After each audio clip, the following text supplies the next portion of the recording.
Good morning বন্ধুরা, আশা করি তোমরা সকলে খুব ভালো আছো এবং সুস্থ আছো। আমরাও ভালো আছি। তো আজকে আমাদের জীবনে মানে আমাদের পরিবারে আজকে একটি কি রে? বিশেষ দিন। কারণ আজকের জোরে দিনে বল, শোনাই যায়। 16ই জুলাই আজকের দিনে ঠিক 2 বছর আগে আমার তাই সকাল শ্বশুরমশাই সকাল উঠে আমাদের পড়েছিস? সকলকে ছেড়ে চলে গেছেন। আচ্ছা। তো তাই আজকে যেহেতু ওনার মৃত্যুবার্ষিকী, তো সেই কারণে ঘরোয়া কিছু আয়োজন করা হয়েছে। খুব বেশি কিছু না, ঘরোয়া বলতে জল ফুল মিষ্টি দিয়েই, চন্দন দিয়ে আয়োজনটা করা হয়েছে। তো এভাবেই আজকের দিনটা উদযাপন করা হলো। সকাল সকাল সব রেডি করে সমস্ত কিছু সাজিয়ে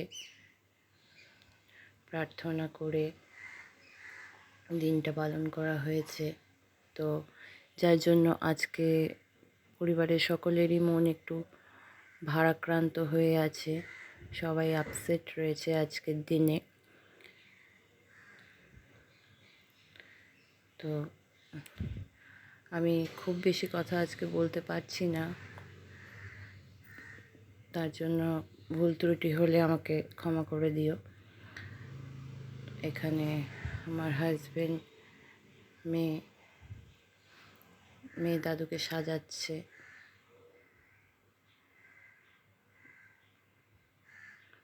ও খুব মিস করছে আজকে দাদুকে, কিন্তু বাচ্চা তো কি আর করা যাবে। তো খুব বেশি বড় আজকের ব্লগটা করব না, এই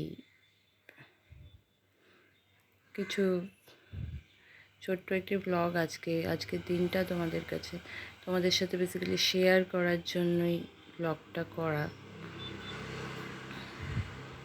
তো একে একে সবাই প্রার্থনা করছে। আমি নিজের ক্লিপিংসটা আর ভিডিও করিনি।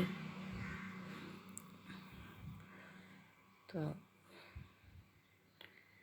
কি আর বলবো, মানুষ তো সব সময় তো সবাই থাকে না সাথে, এটাই মেনে চলতে হবে আমাদের সকলকে।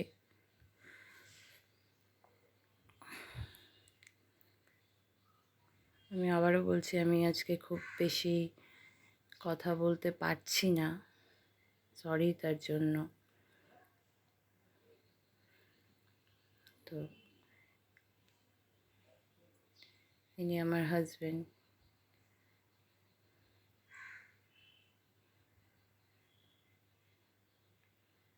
সকাল সকাল সবাই দিনটা এইভাবে উদযাপন করলাম আজকের দিনটা।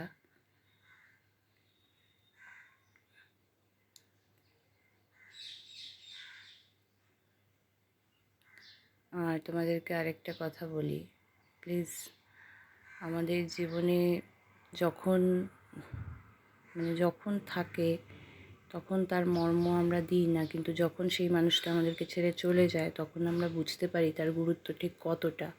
তো সবার কাছে আমার একটাই অনুরোধ, পরিবারের সকলকে, আমরা তো বলতে পারি না কার আয়ু ঠিক কতটা আছে, তো পরিবারের সকলকে সবাই খুব ভালো রেখো এবং ভালোবেসো সবাইকে, এইটুকুই প্রার্থনা তোমাদের কাছে। তো আজকের ব্লগটা এইটুকুই, খুব বেশি লম্বা করলাম না। যদি ব্লগটা কারোর ভালো লেগে থাকে অবশ্যই লাইক করবে এবং কমেন্টে জানাবে কোনো যদি তোমাদের বক্তব্য থাকে। পারলে ব্লগটা শেয়ার করে এবং চ্যানেলে নতুন হলে অবশ্যই সাবস্ক্রাইবটা করে নেবে, যাতে নেক্সট টাইম আমি অন্য কোনো ব্লগ দিলে সেগুলো নোটিফিকেশানগুলো